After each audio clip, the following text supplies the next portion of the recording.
while the law was being debated, if you like your plan, you can keep it. You said after the law was implemented or signed, if you like your plan, you can keep it. Americans believed you, sir, when you said that to them over and over.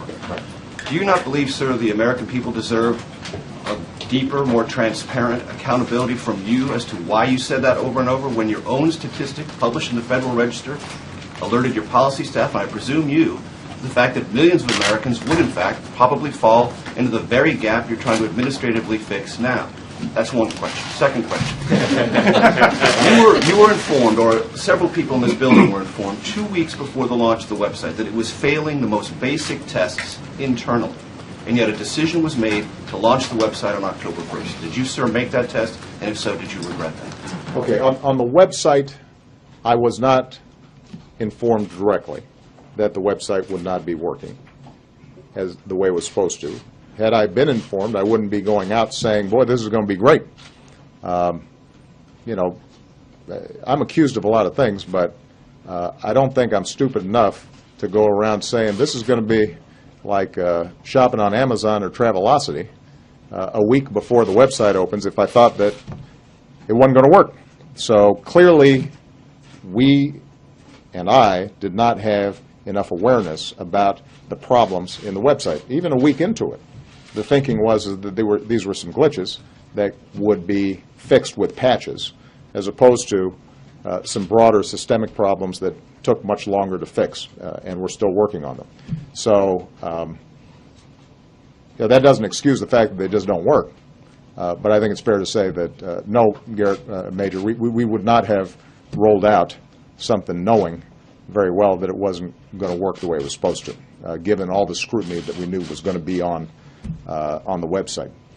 With respect to the pledge I made that if you like your plan, you can keep it.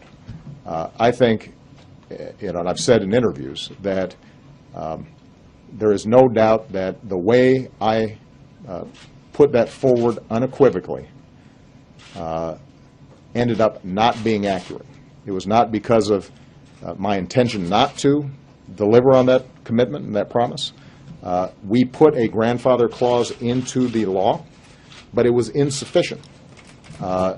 Keep in mind that the individual market accounts for 5% of the population. So when I said you can keep your health care, I'm looking at folks who've got employer-based health care, I'm looking at folks who've got Medicare and Medicaid, and that accounts for the vast majority of Americans. And then for people who don't have any health insurance at all, obviously that didn't apply. My commitment to them was you're going to be able to get affordable health care for the first time. You have an individual market that accounts for about 5% of the population, and our working assumption was, my working assumption was, that the majority of those folks would find better policies at lower costs or the same costs in the marketplaces, and that the universe of folks who potentially would not find a better deal in the marketplaces, the grandfather clause would work sufficiently for them. And it didn't. And again, that's on us, which is why that's on me. And that's why I'm trying to fix it. And as I said earlier, I guess last week, and I will repeat, that's something I deeply regret because it's scary getting a cancellation notice.